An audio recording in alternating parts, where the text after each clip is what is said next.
Alright everyone, sit down, relax, and let's have some nice, light reading together. Some wholesome stories out of the universe of Lobotomy Corporation, Library of Ruina, and Distortion Detective. Hi! With new knowledge, now that we actually kinda know what a distortion is, I guess. Hi, it's a little bit awkward, but this is gonna be a video for the Project Moon week. Oh, Jesus Christ. Let's read. I think the last video I did was, oh god, it's more than half a year ago that I read this stuff. We're gonna continue with chapter 8. Tai Young Produce Company. If this problem isn't fixed in time, I'm gonna get fired and all of my subordinates will get sacked. That's the life of a manager. 3 people sat around the dining table for 2. It's early in the morning and Ezra is already glaring at Yuria. She must be irked by this little intruder that popped into her ordinary life. It's curious how you can stare at me for 30 minutes straight, all the while having breakfast. Would you agree, detective? Yuria spoke with a smile. You small little thing. Detective Moses, it looks like Ezra is mocking us for our height? That's not... Ezra must be huge. Oh man, she must be huge. That's... Noises. My head is ringing. The rice is well cooked and yet I'm losing my appetite thanks to the noisy ruckus those two are causing. This has been going on for a week. I'd have to deal with this every morning for the rest of my life. Quiet. Owie! They yelped as I kicked them in the shin. I want to be kicked too. Could you two keep it down while we're eating at the very least? Ezra and Yuria nodded. It's like 2 little kids and Moses is their mommy? My appetite is finally restored in a fresh serenity. I place a quail egg boiled in soy sauce and warm rice and eat it. The food we bought from Rand's side dish store, a grocery store that recently opened up near our office, turned out to taste good. I should visit them more often. After finishing the meal, I headed out to the terrace to smoke as per my daily routine. Smoking kills still, by the way, even after 2020 and now well into 2021, smoking still kills. Ezra, do the dishes. Yes, chief. Listening to the sound of Ezra washing the dishes, I put out tobacco smoke and looked below. Distorted creatures are heading to distorted workplaces as usual. The scenery of the street will forever be the same. Yuria, is the gear all finished? Sure thing, 11 pieces in total, right, Detective Moses? 11 pieces of equipment in just 1 week. That's quite impressive. Besides, the gear was commissioned by Ezra, not me. Likely she must have asked for complex and elaborate gadgets to spite her. Their quality is yet to be demonstrated, but the production speed is certainly on the level of a Meister. Which is German for master, by the way. Must have said this before, right, when it popped up. Ezra, is that the correct amount? Ezra stops cleaning the dishes for a moment and nods while staring at the plate she's holding. It seems like the two won't even properly talk to each other anytime soon. If you keep refusing to cooperate with each other, I'm cutting your salaries, you two. I don't mind that though. I'm not working here for money after all. Yuria responds nonchalantly. I don't mind that either. Detective, you don't have to pay me at all this month. Why are they trying to fight for her affection? This is so weird, but I love it. It feels like a nice little breather in this bleak and dark world where everything is possibly looking like it could fall apart at any moment for Moses. I can't believe Ezra would go so far as to say that. These two make such a childish pair. I placed my hand on my forehead. I won't care what the hell you do with each other, so just don't let your little feud disturb our work. Yes, got it. We haven't had any noteworthy requests since we took in Yuria. They were all trivial matters where I didn't have to use my pipe, and most of them weren't even cases of the distortion at all. I expected Yuria to be disappointed by this uneventfulness, but she seemed hardly bothered. I went downstairs with my pipe still in my mouth and rummaged through the request box. An envelope happens to be waiting for me. I tore it open and read the paper inside. This case smells like a big one. The 3 of us walked the street together. Do you get requests from companies too? Yuria asks. Companies in the back streets are our most frequent clients, in fact. They love to simply pass the burden of dealing with troublesome incidents onto the offices that specialize in solving them. I answered, holding my pipe between my teeth. Ezra is following us a few steps behind in silence. I suppose I should try to humor her today. Yeah, don't show that you have a new favorite child. Come on, don't do that. We have arrived at the company building. It's a rather large enterprise that occupies the entirety of a 10-story building. Perhaps it's a subcontractor of a wing. Ezra and I presented our fixed IDs as well as the letter of request to the lobby, while Yuria showed her workshop union certificate. We received a visitor's pass each and wore them around our necks. The security guard waiting at the elevator confirmed the passes and asked for our destination. Floor 8. Giving a brief answer, we took the elevator up to the floor written in the letter of request. I sure hope no one can see the fucking Google Chrome notifications. Give me a fucking second. How can I disable that? Is there... I don't understand how Windows 10 works, honestly. Can I like... Give me a second.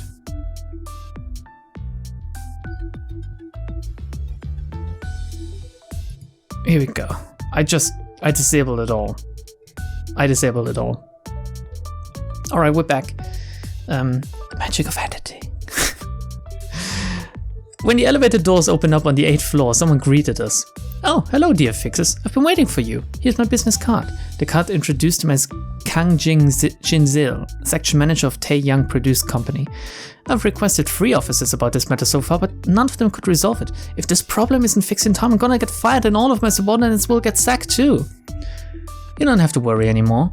Detective Moses over here will elegantly take care of the case for you. Yuria intervened, while Ezra still remained quiet.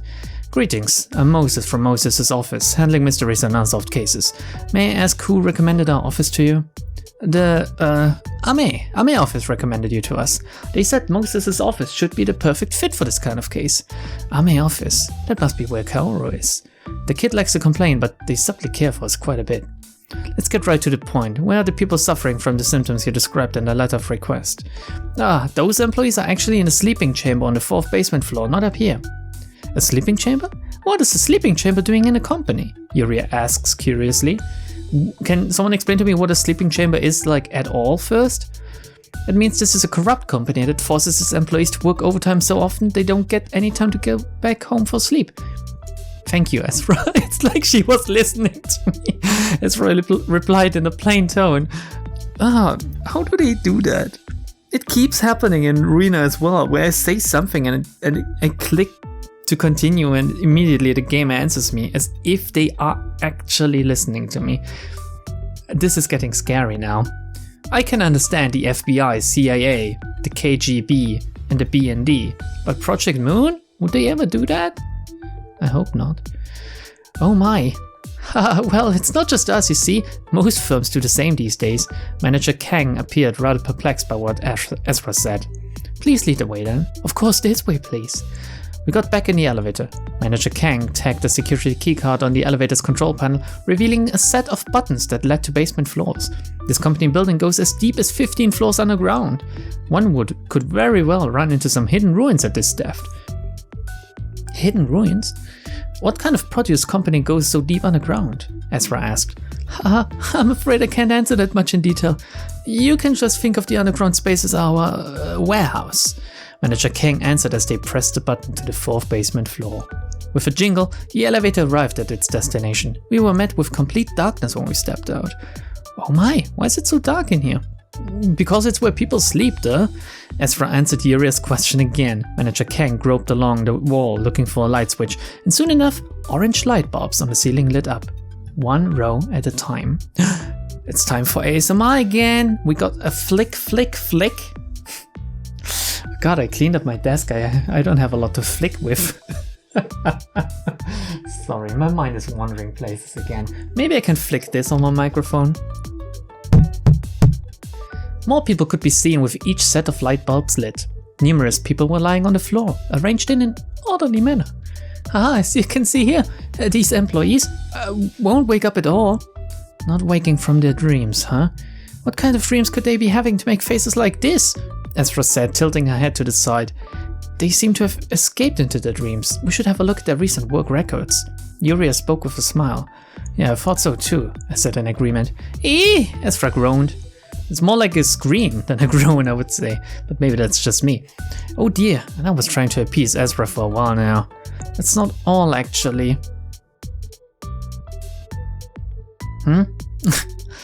Oh god, this is gonna be fun. Elsberry, Maxal, Weak, Drong, Raxa, Rilo, Wasser, Deng, Cresser, Way, Two Foot, Klusk, Bia, Hora, Alspia, Beru, Dat, Maxal, Kron, Raxa, Rilo, Wasser, Deng, Day, Cresser, Two Foot, Klusk, Bia, Hora, Alspia. It repeats. Okay, oh wait, there's a salvation in there. Look at this. Damn. I'm good with these kind of like things, these word search puzzles. I like them. I like doing them as a kid. Maybe I need to, you know, as a just mindless, it's not really mindless, pastime. Maybe I should try some again. All the people lying on the floor opened their eyes and began chanting unintelligible words in unison. The wide underground floor was soon filled with the voices of the many, which is it's a creepy expression, the voices of the many. Eek! Ezra freaked out. I think there was some sort of message hidden in what they just uttered. Is there more than just salvation? Let's see if we can find some more. There has to be more than just salvation, right? Salvation came after Dang, so let's find another Dang. Day, here we go. It's always after Dang. Dang Day. I guess it's Day of Salvation. Oh no. There's a hiss here. After this dang. There's nothing after this dang, just another crescent. I guess it's Day of Salvation or something. Interesting. Maybe we're gonna see if we continue reading and I'm just not that impatient. Yuria spoke with her eyes closed, focusing on the sound. Here we go, it's the same thing again, isn't it? It's exactly the fucking same. It's 5 lines and then not a whole one. But there's salvation in here again and another day in there. Wait, there's day twice. Right next to each other, actually. Curious. Oh, also there's light. There's light here and here. Oh, light of salvation? That doesn't sound good. The voices once again echoed through the floor. Manager, we'd like to check the work records for the past month. I turned around as I spoke to Manager Kang, who expected to be right behind us. Let's see.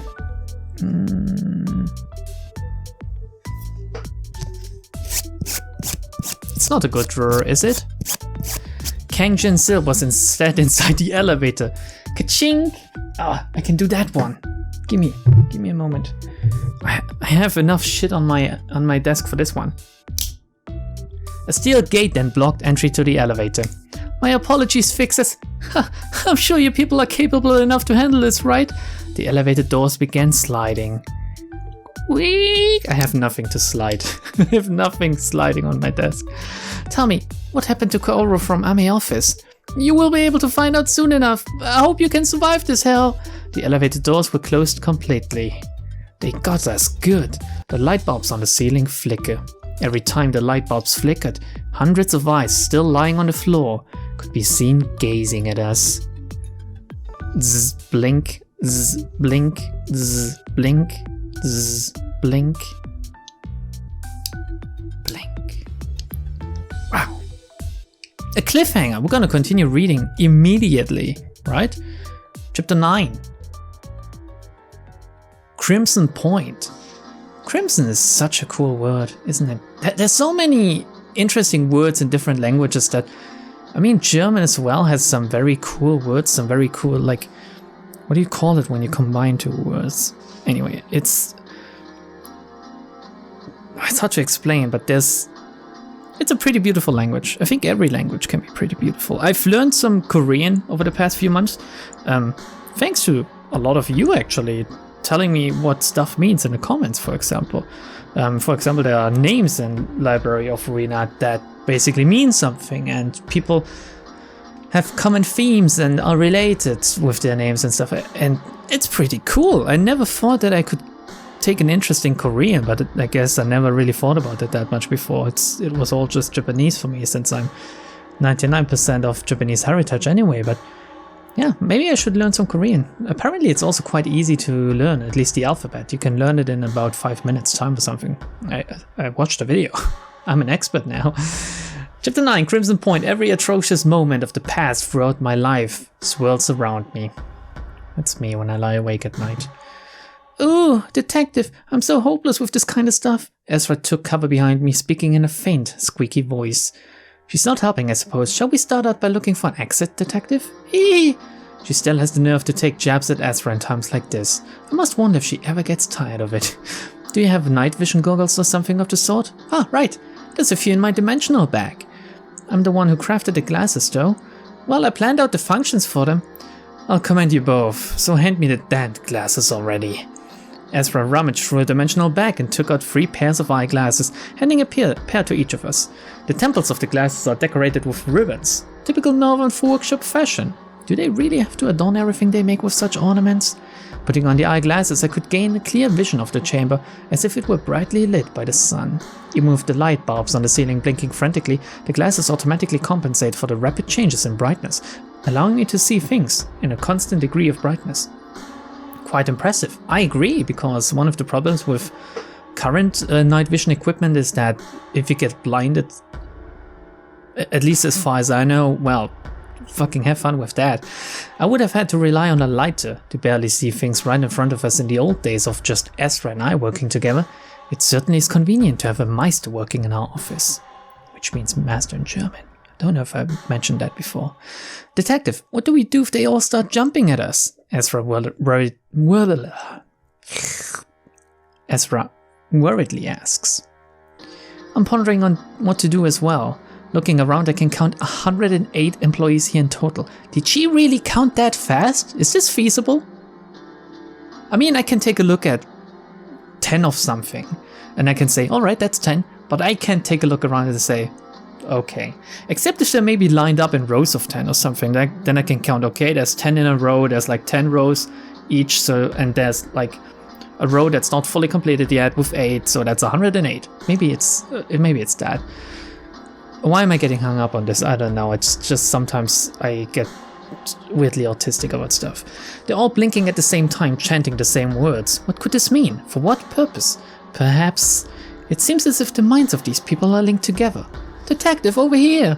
Ezra pointed towards a mashed pile of flesh lying in the corner of the sleeping chamber. There were several of them around the chamber, in fact. I can see at least 8 of them, all created at different times.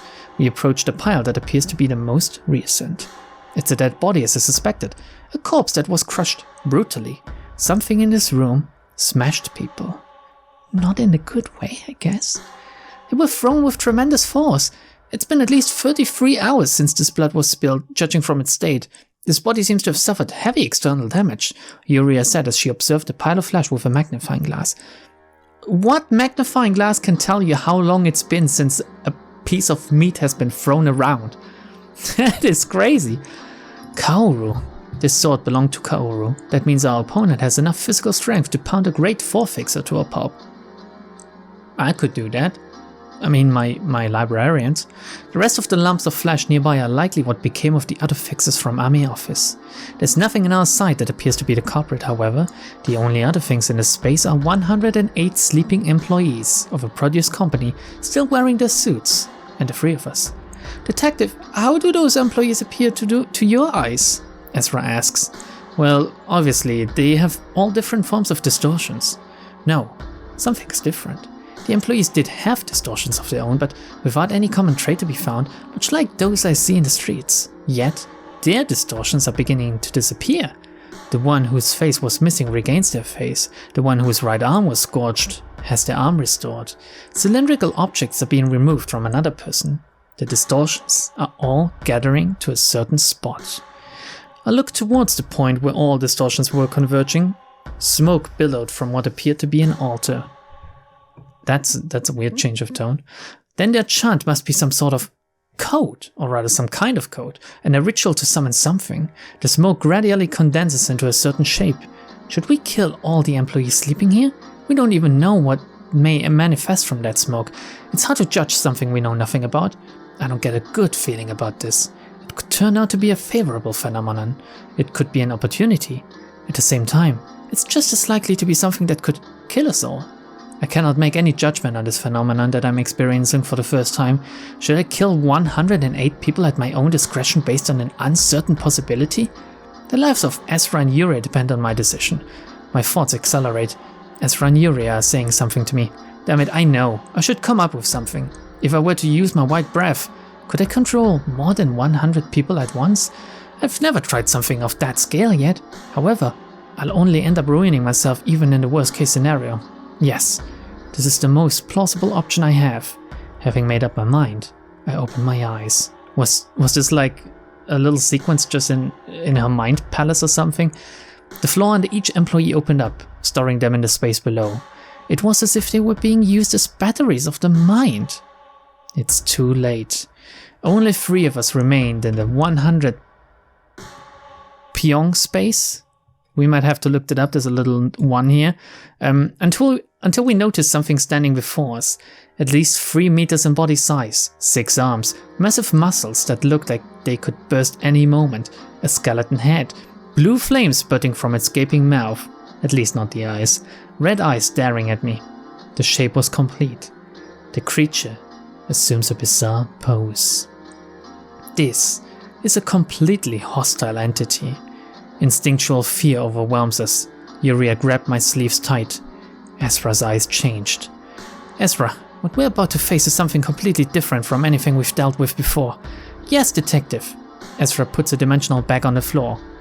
Yuria, observe me to your heart's content. Of course I will. I held my pipe between my lips. I closed my eyes and began breathing. The distortion has the same scent as the pianist. A distortion dedicated to slaughtering people. One moment of carelessness means death. Yet, I'm beginning to feel excited. I suppose this old habit will die hard. Thank you, phone, for chiming in as well. All-out assault mode, Mark 3. Ezra's dimensional bag emitted an orange glow as she shouted. Ezra armed herself with exoskeletons of various shapes all over her body. Ezra's big, bulky body was made even bigger, her size now comparable to that beast we're facing. I noticed that the exoskeletons she's wearing don't exactly appear to be the ones I saw her use before. These must be Yuria's work, though it seems that Ezra found the time to stipple them with stickers like she does with everything else she owns. Oh, that's so cute. I like how Ezra is actually dependable when it comes down to it, like a life or death situation like this, while she was screaming like a little girl before. When did you plaster my gear with silly stickers like that? Yuria complained as expected. If it looks like we're about to die, don't look back and just run. I'm sure you can fix that elevator somehow. I'll earn you enough time. Ezra spoke in a calm tone. What are you talking about? Yuria dropped her usual impudence. I placed my hand on my forehead. Stop jinxing us, you two. We're all making it back alive. Well, maybe they have the same problem as I do. Boom! With a thunderous kick against the floor. Wait.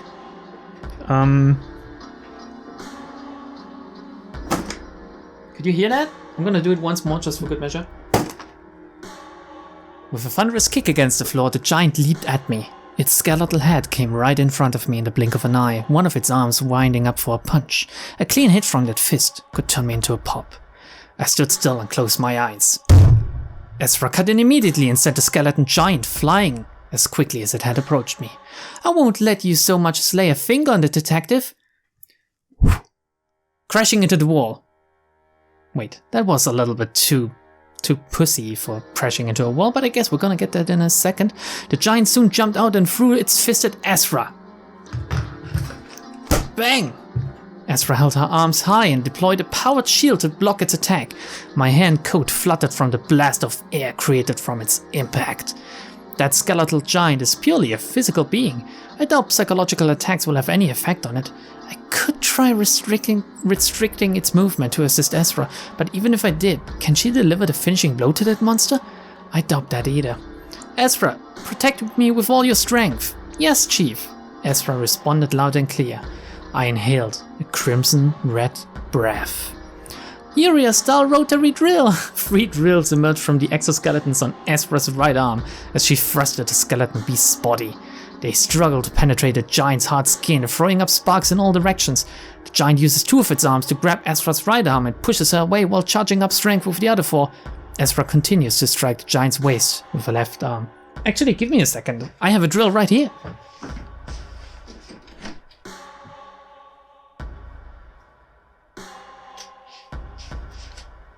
This is what Ezra's arm sounds like.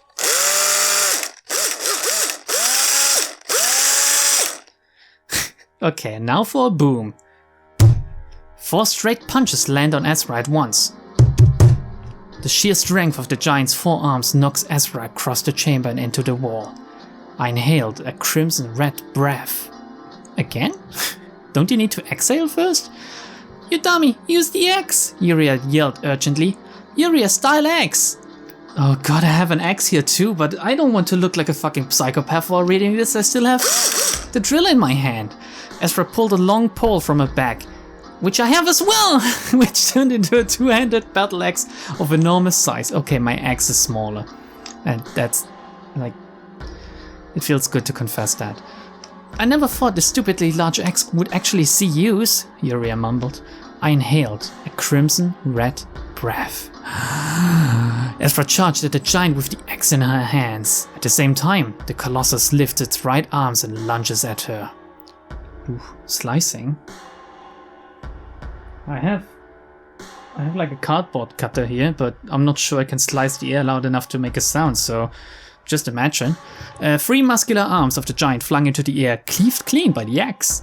It's an axe sharpened by my tennies in my workshop for 4 whole days. I bet it cuts better than hyper-oscillation blades, huh?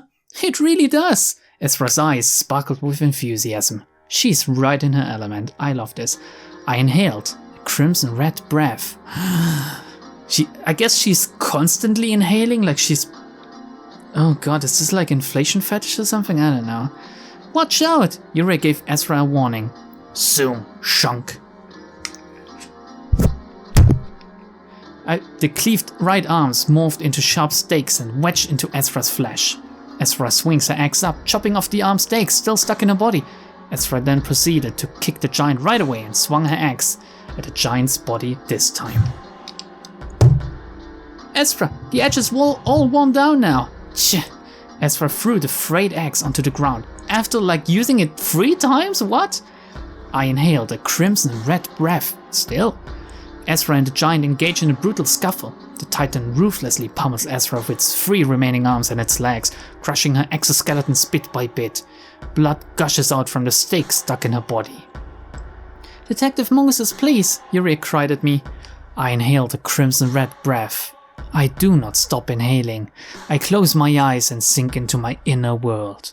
Every atrocious moment of the past throughout my life swirls around me. The memories of violence I never wanted to recall. Blood, scars, corpses, pain, war, carnage. I concentrate all of that malice into a single point. Good work, Ezra. The smoking pipe became a scarlet coarse cylinder in my hand. I aimed a cylindrical shape at the oversized skeleton. Crimson point. I stabbed the cylinder into the giant. The cylinder expanded by about 5 meters, erasing the creature's upper body. It bore a hole throughout the giant's body, a hole created from physical force, yet the origin of that force was neither external nor internal. What was once there simply vanished. My body was shaking, my eyes were bloodshot, and my mind was swarmed with destructive impulses. I must maintain reason. I coughed out a thick clot of blood. Not gonna do that, okay? Then I felt his familiar embrace. It's alright, detective. It's over now. Ezra hugged me, her body soaked in blood. Yuria was next to me, sitting on the floor crying. And I could come back to myself. You all did well. I stood back up and adjusted my coat. It's about time we figured out just what's going on in this damned company. I put my pipe in my mouth. That's a cool way to end this. Just very badass, putting the pipe back. Like just now I killed a fucking weird ass distortion giant thingy by however you did that. I mean, it's Eagle. I ain't gotta explain shit, right? But why is Moses so cool? I wish we could see more of that. Wow. I'm so glad that there's still a lot to read about this. And if people want to, I will continue doing this as well.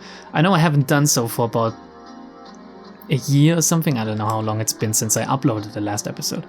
I guess since this will come out after the other one, it will be a few days ago since I'm gonna upload 2 of these in this Project Moon week. But still, reading this together, like making all of the funny noises if I can, it's a lot of fun for me. I get into it a whole lot, I don't know if you can tell. And I love reading. Okay, Pyong is apparently a Korean unit of floor space, so it's like a tatami. Oh yeah, it's similar to the real estate measurements of units of tatami and tsubo in Japan. 100 Pyong is about 330 square meters or 3,558 square feet. That's a lot of feet. Wow. And next chapter. We're not gonna read that today.